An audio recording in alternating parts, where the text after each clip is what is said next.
viewers, my name is Abongile Nkwencha from Chris Hani West District. I'm the subject advisor for services subjects. Welcome to the Eastern Cape Department of Education Broadcast Studio. Today's lesson is about housing. This topic is done in term 3. And in this topic, I'll be covering 3 subtopics back to back for your full understanding. And it is question 5 of the grade 12 question paper. It is out of 20 marks. According to the Chief Markers Report, 2024 Chief Markers Report, to be specific, 2024 candidates performed moderately in this question due to the fact that they could not differentiate between the offer to purchase and the deed of sale agreement, and could not explain why it is still important to build a house than to buy a house. And also they could not define certain terms. So in this section, there are a number of terms that we are going to learn about, and also be able to differentiate certain contracts that are evident in these housing acquisition options. The first subtopic that I'm going to explain to you, grade 12s now, is the 3 housing acquisition options in South Africa, namely the renting, building, and buying. Under buying, we've got 2 types of ownership, which is full title ownership, which is also known as freehold, and the sectional title. Let us look at the first type, or the first housing acquisition option, which is renting. Now, grade 12s, let me unpack the first housing acquisition option, which is renting. In this section, I'm going to cover the definition, the parties that are involved, the financial and contractual aspects and the responsibilities. In renting, rent is the money that is paid for a privilege to use somebody else's property. And in this housing acquisition option, the contract that is evident here is called the lease agreement. Who signs the lease agreement? The lease agreement is signed by the tenant and the landlord. The tenant can be also known as the lessee, and the landlord can be also known as the lessor. The landlord is the owner of the property, or is the homeowner, and the tenant is the person who pays money to have the privilege or the rights to occupy the property. Now, coming to the contractual aspects and financial responsibilities, let us first look at the responsibilities of the tenant, financial responsibilities of the tenant. The tenant is responsible to pay for the deposit. What is the purpose of the deposit? The deposit is there to protect the landlord or the homeowner from any financial loss, from any damages that may occur or may be caused by the tenant while staying in the property. And the second financial responsibility is to make monthly payments, which are called the rent, which is a fixed amount for a period of time.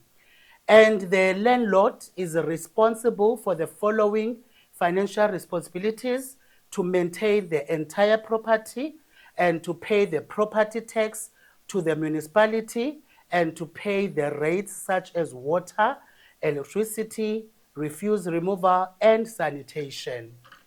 Now, grade 12, let us look at the advantages and disadvantages of renting the property. The advantages is that it is less expensive. Secondly, you are not responsible for the maintenance of the property. You can leave the property anytime you feel like vacating the property, and you can use the property to run your business. Coming to the disadvantages of the tenant does not become the legal owner of the property.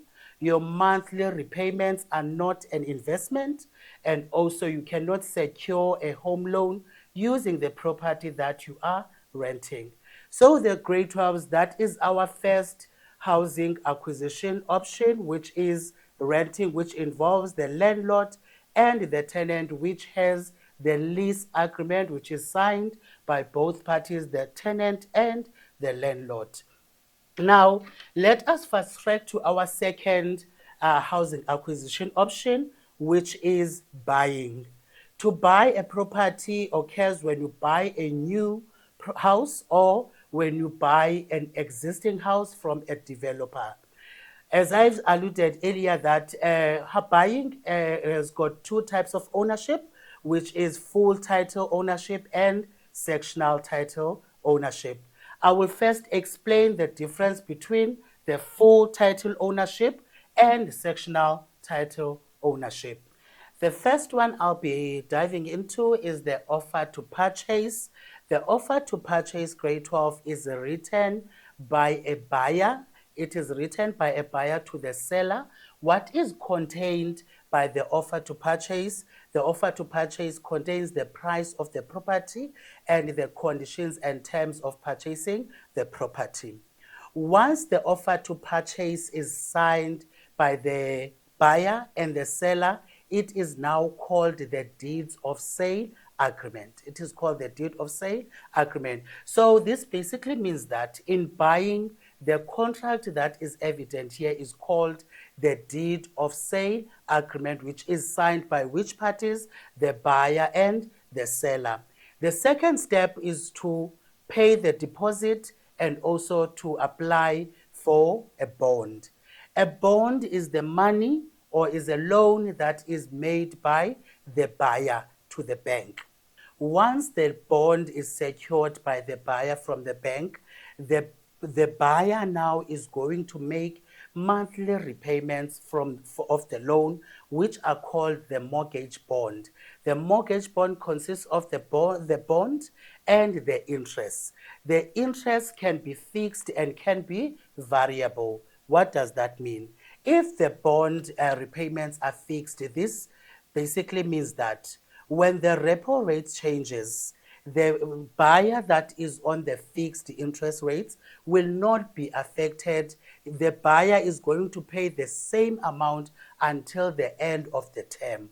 But if the buyer takes the variable interest rates, it simply means that that particular buyer is going to be affected by the repo rate. When the repo rate changes, that particular buyer's interests are also going to change. So it means that the mortgage bond repayments are going to increase. Now, let us look at the financial responsibilities of the buyer. The buyer is responsible for initiation fee. The initiation fee is required by the bank to process the documents and also to process the bond. The second one is administration fee.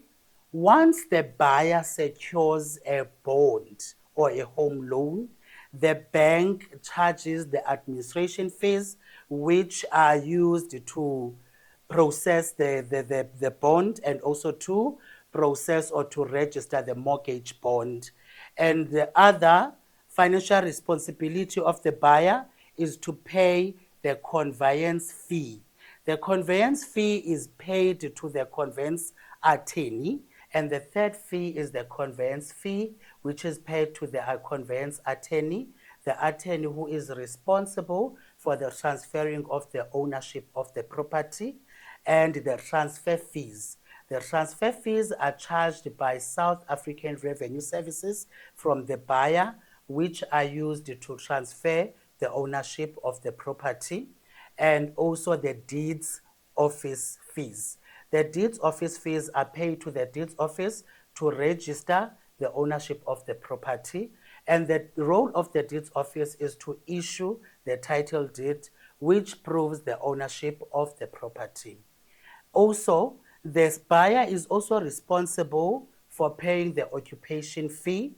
Occupation fee is required when the buyer occupies the property before the bond registration is complete. And that occupation fee is paid to the seller by the buyer. What are the insurances that are paid by the homeowner? The first insurance is the homeowner's insurance. which is paid to secure the land and the property or the structure of the building. The second one is the comprehensive home insurance, which is compulsory for as long as the bond is payable, to ensure that the banks do not have or do not lose the money they have paid for the bond. And the third one is homeowners contents, which ensures that the furniture, the TV, and other appliances are covered. Now, grade 12, we're talking about the buying. Now, let us move to the advantages and disadvantages of buying a house under full title ownership. As I've said earlier, full title ownership, it's when you have the ownership of the entire property and the land. So the advantages there is that when you want to make maintenance or you want to make changes, you do not consult anyone. Grade 12s let us unpack the advantages and disadvantages of buying. The advantages and disadvantages, we look at them under full title, which is one of the ownership, under buying, and also under sectional title.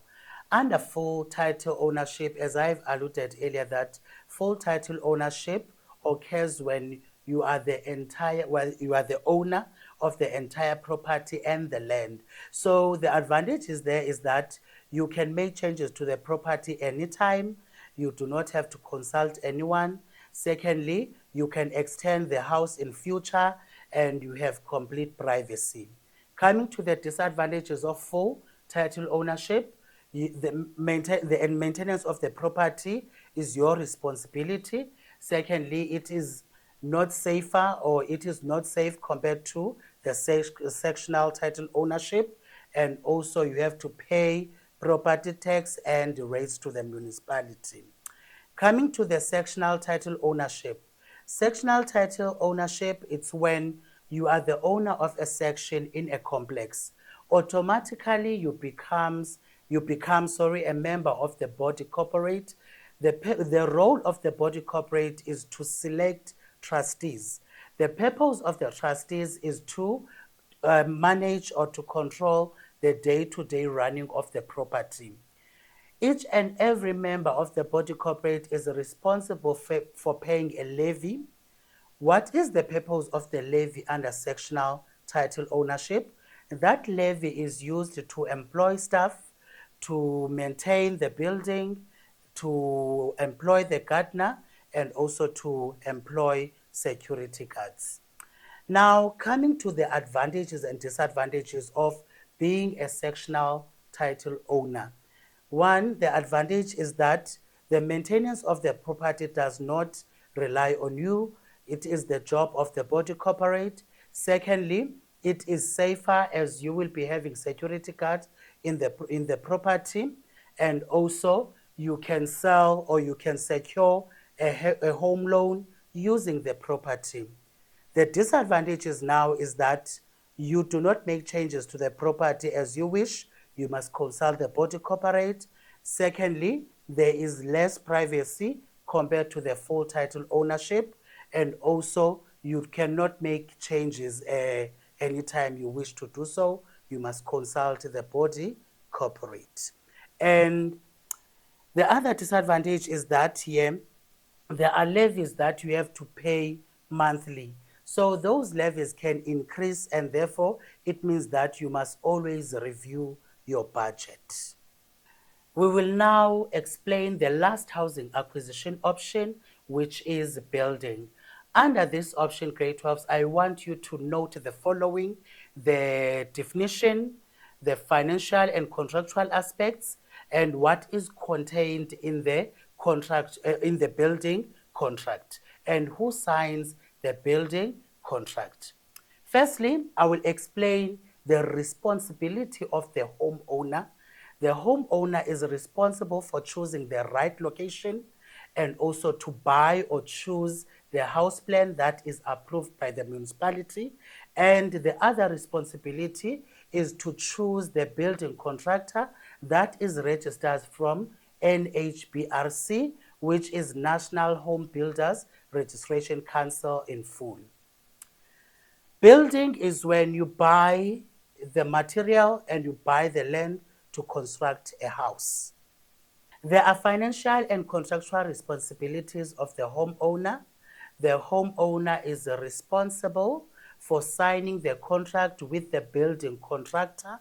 The name of the contract in this housing acquisition option is called the building contract. The building contract is signed by by the homeowner and the building contractor. What is contained in the contract?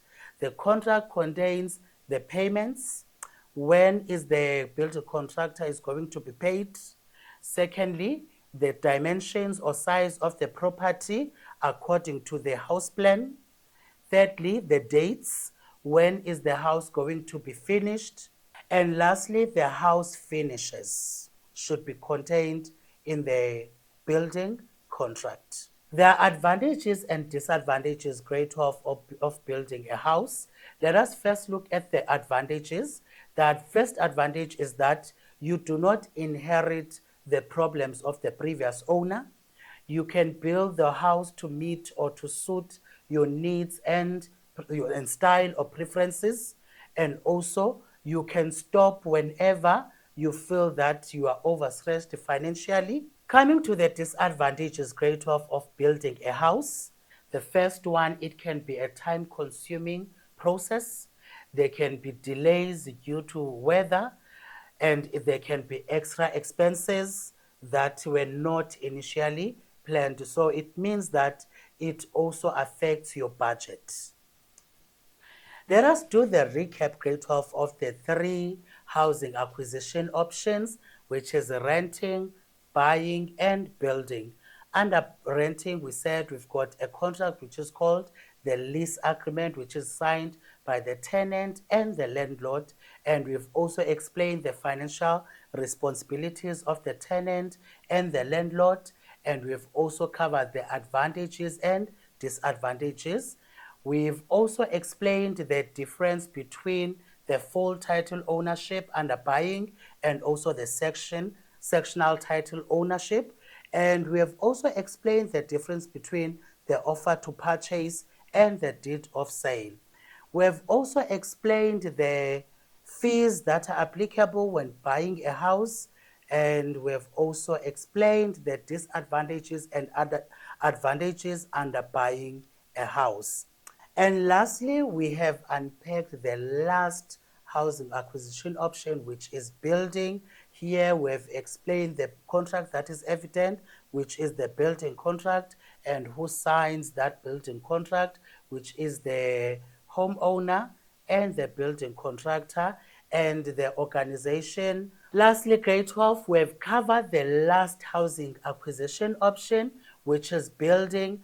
Under this housing acquisition option, we have unpacked the following: the definition of building. We have covered the contract that is evident here. We have also explained who signed this contract, the homeowner and the building contractor. And we have also outlined what is supposed to be contained in that particular contract.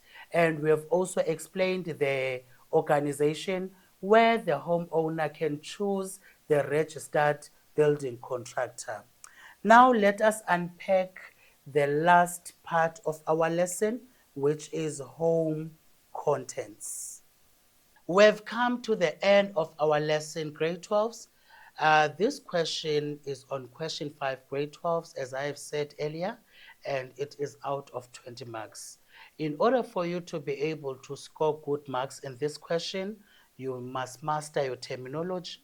You must understand the action verbs, follow the action verbs. If the action verb says you must discuss in that particular question, and also follow the instructions. For example, if the question says you must write in a paragraph format, ensure that you adhere to such instructions so that you are not penalized or you do not lose marks irresponsibly.